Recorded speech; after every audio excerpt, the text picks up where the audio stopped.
So the second speaker will be Associate Professor Jan Vevera.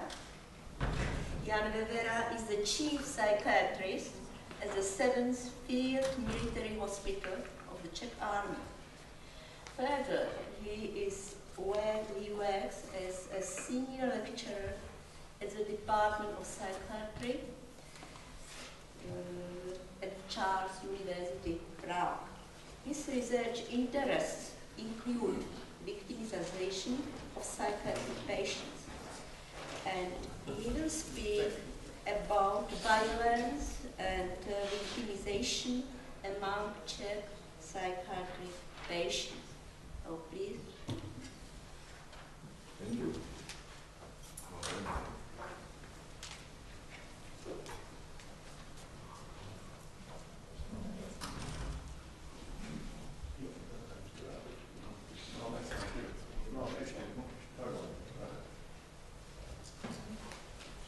Professor Češková, dear ladies, dear gentlemen, thank you for welcoming me here. It's a great pleasure and honor. And I'm going to tell you something about mental health care, about prevalence of violence and victimization among Czech psychiatric patients. But to understand that, I will first describe you briefly our mental health care system. Data which are going to be presented are mostly from this book, which was published 3 years ago, Mental Health Care Reform in the Czech and Slovak Republic. It was published in 2008 in our university publishing house. And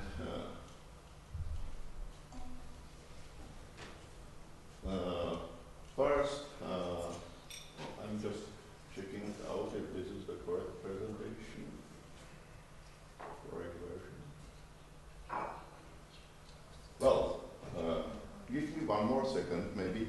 That's the right presentation, but I added some more data for you. So let me firstly see.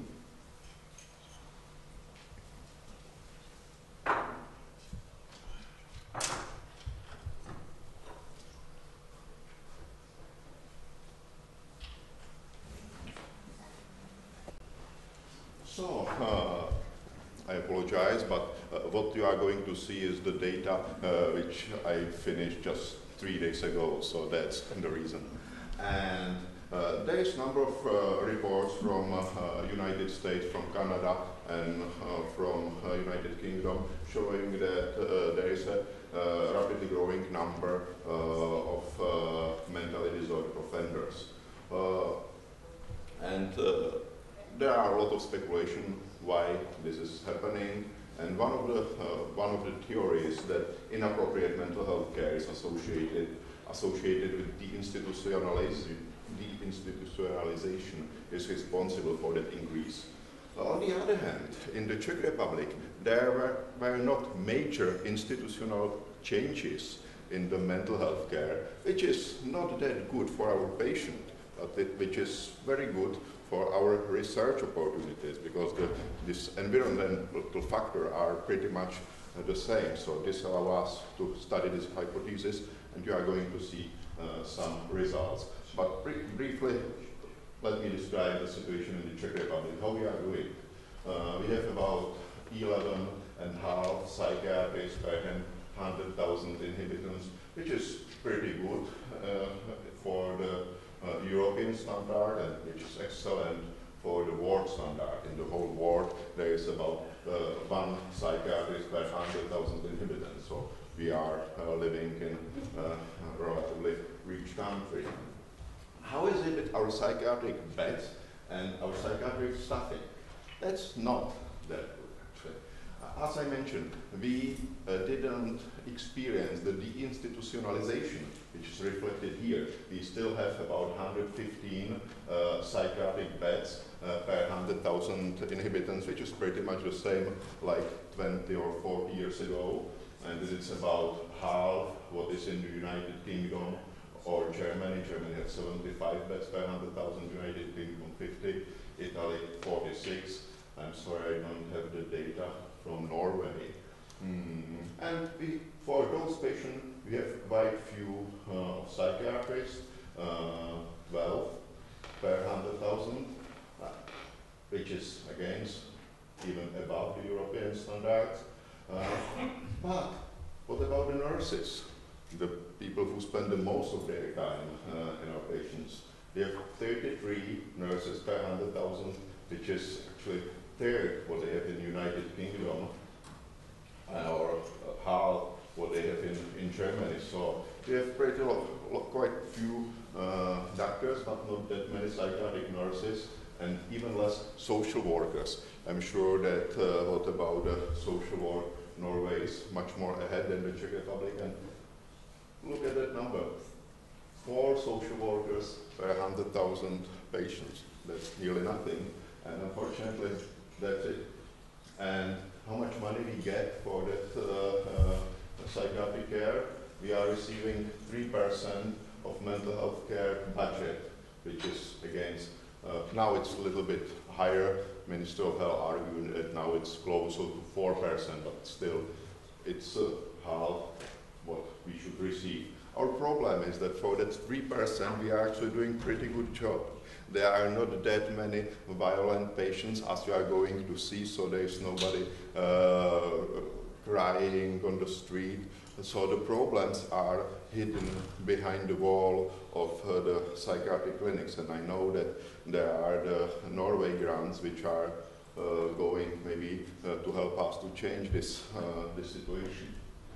But on the other hand, these long-term facilities I've been talking about are not that bad when we are looking at them. This is the typical long-term facility about 50 kilometers from Prague.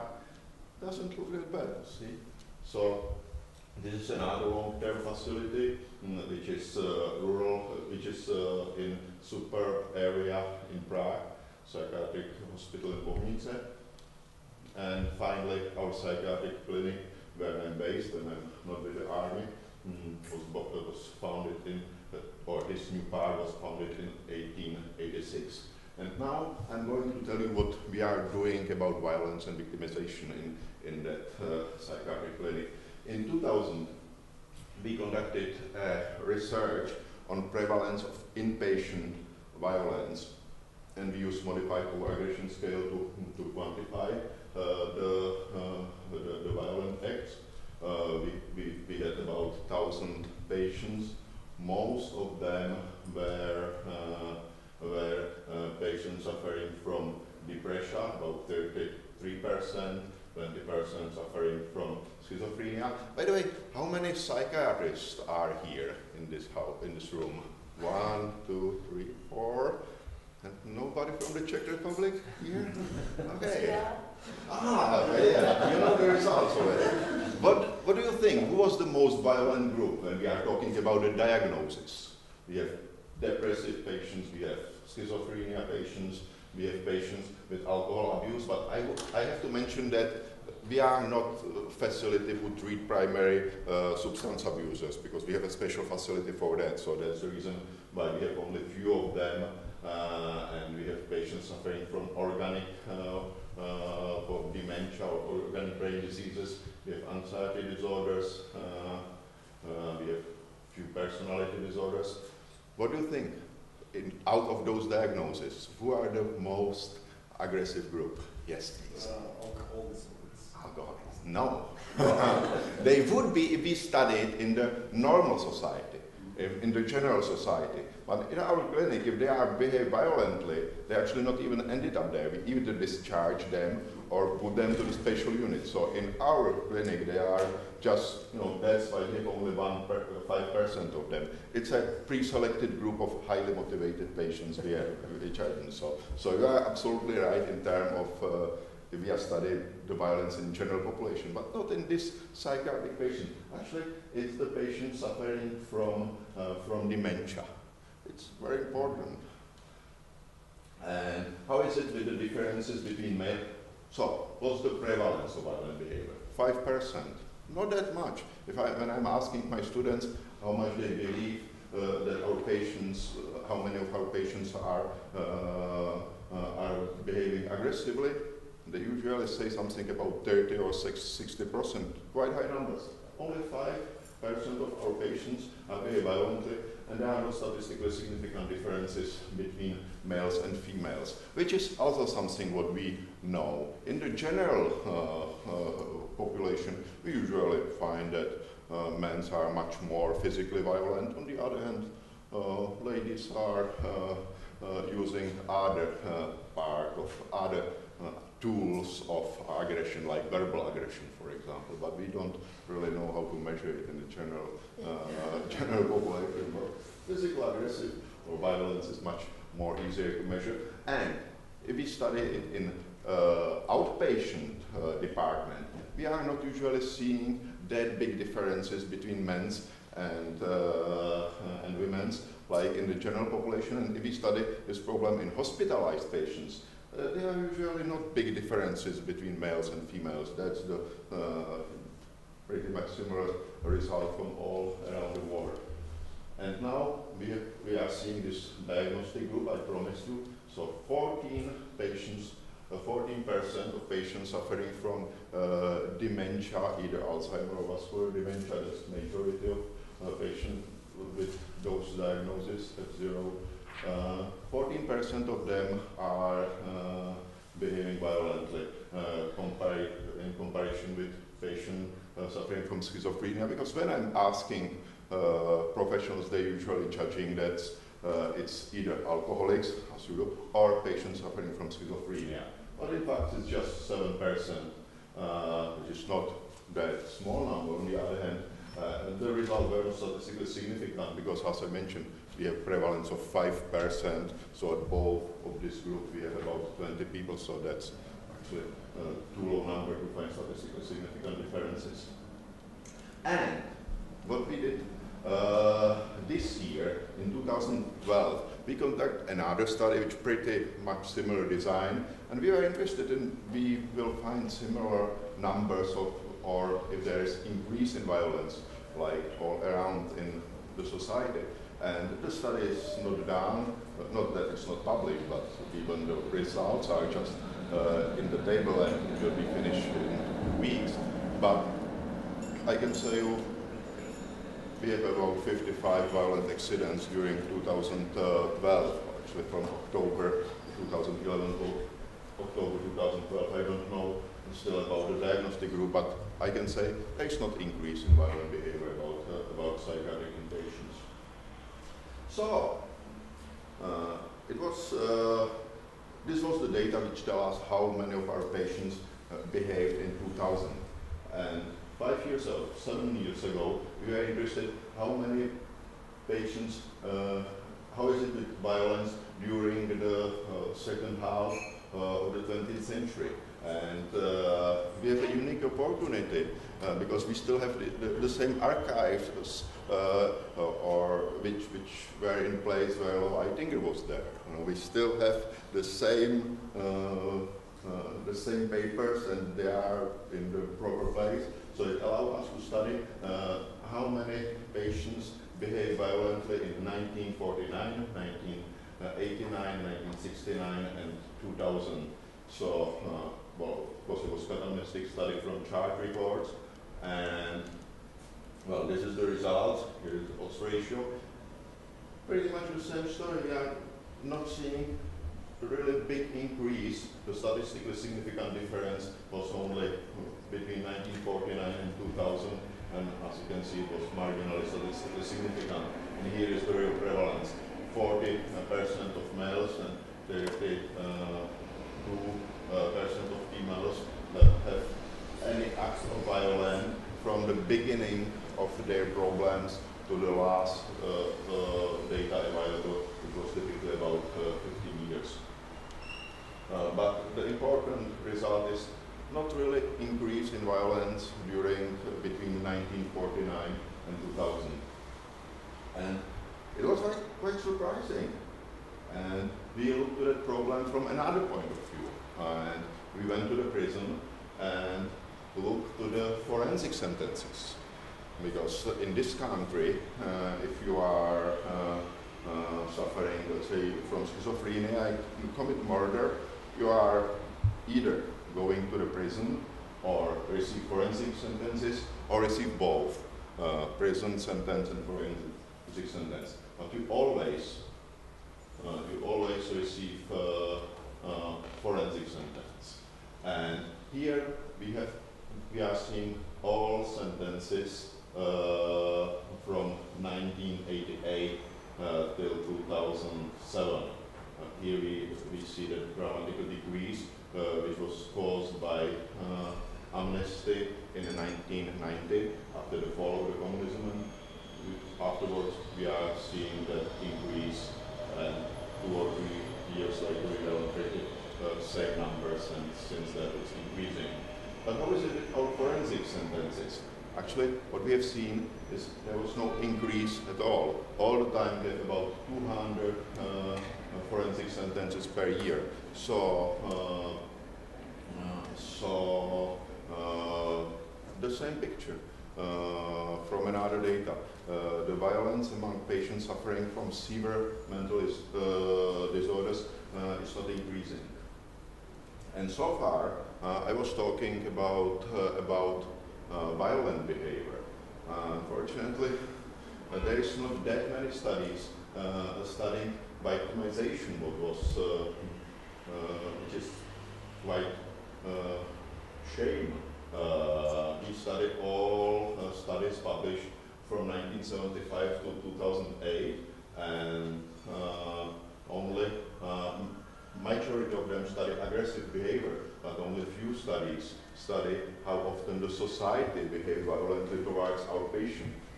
And moreover, those studies actually show up during the last decade. So we try to correct that mistake, and this is the reason why I changed the presentation, because this is the data which we finished quite recently. And we did the victimization study, and we studied all the patients hospitalized for schizophrenia from 2008 till 2010, and we used the MUDr violent interview for both subjects and also collateral informants, which is, I believe, quite good point, because we have not data just from patients, but also from some collaterals. We study sexual abuse and physical punishment. We use the CECA questionnaire, and of course we study alcohol abuse, but it's not that important. And what are the results? We have seen that during half year before the hospitalization, about 34% of our patients were violent in comparison to the control group. Control group was recruited from the Department of Stomatology, from acute department of stomatology, and the number of victimization of our patient was quite similar. 30% of male and 30 and almost 40% female patients suffering from schizophrenia were victimized. What is even more important, how many of patients suffer also from PTSD, because I don't know how is it in Norway, but I know pretty well how is it in Czech Republic. If you have patients suffering from schizophrenia, you quite rarely find also diagnosis PTSD. You have one diagnosis, you are happy, okay, we know where the patient put, but we are not really researching further. So I went back to our archives, because they are electronic, so it's quite easy now. And when I went back, I wasn't able to find any single patient suffering from schizophrenia who also have properly diagnosed with PTSD. And what we see when we study that problem, 7% of male and 14% of our female patients suffering from schizophrenia also suffer from PTSD. So it's quite important and still negative problem with some practical results, because PTSD is not something you are treated with antipsychotics. PTSD is something which you are treating with different psychotherapy measures, but definitely not the antipsychotics. So this is some gap, something what we still own to our patients. And I hope that my research will help to improve that. So, in conclusion, in contrast to United States and Western Europe, prevalence of violence among Czech psychiatric patients is quite low. There is no substantial increase in this behavior, and female patients with schizophrenia spectrum disorders are more often victimized. 14% of them suffer from PTSD. And we hypothesize that high rate of adult psychiatric hospitalization has protected patients from engaging in violent behavior. So the fact that we have so many psychiatric beds have some positive aspects too, but that's it is. So, thank you for your attention. This is my email address. If you have any questions or comments, I'll be happy if you drop me an email, and I'm always answering. So, thank you for your attention.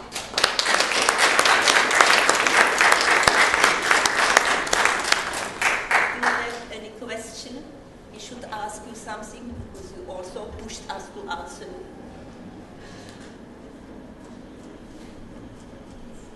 Yes. Prevalence of PTSD in schizophrenic patients, do you think that's similar as in the general population?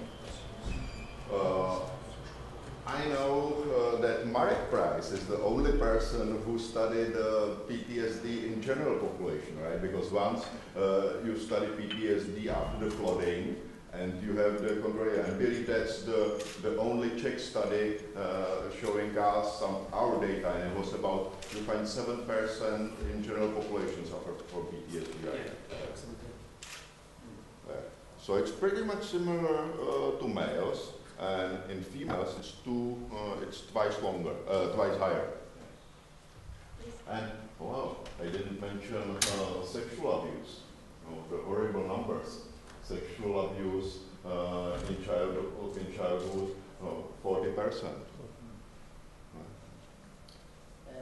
We have in Norway had as a very strong tendency and philosophy actually to decrease the number of hospital beds, and instead of that build up local outpatient departments. And I just wondered that you have been keeping the hospital beds. Has that been a deliberate policy in Czechia, or has it been just by chance? Is this a deliberate policy on part of your government? Deliberate policy is, you mean deinstitutionalization? Yeah. Yeah. It doesn't really happen here. No, you keep the hospital beds. Well, yeah, we keep the hospital beds, we keep the beds in the long-term hospital. We are talking a lot about that we should decrease the numbers and whatever, but in the fact it doesn't really happen. And is that a deliberate policy, or is it that you have just hadn't come that far yet? We just hadn't come that far. Yeah. And you're very happy that you didn't? No, I'm not very happy. Well, it's useful for my research, yeah. But it's not that much useful for our patients. I'm a member of Psychiatric Society, and actually we are pushing the government to change the situation. But you have less violence. Yeah, that's the argument that we should put the people into cages into the zoo. But we are decreasing the number of beds, but slowly. We are not decreasing that. Oh, yes. I know the data, Professor. That's, no. Editor. Well, yeah, we closed one psychiatric clinic 15 years ago, actually, one psychiatric department 15 years ago, and since that we are saying that we're decreasing. No, we're not. So yeah, of course, I believe that it's going to be better. Even if I believe, because it's happened everywhere, that violence among our patients might rise a little bit. That's what's happening, but that's the tax for freedom.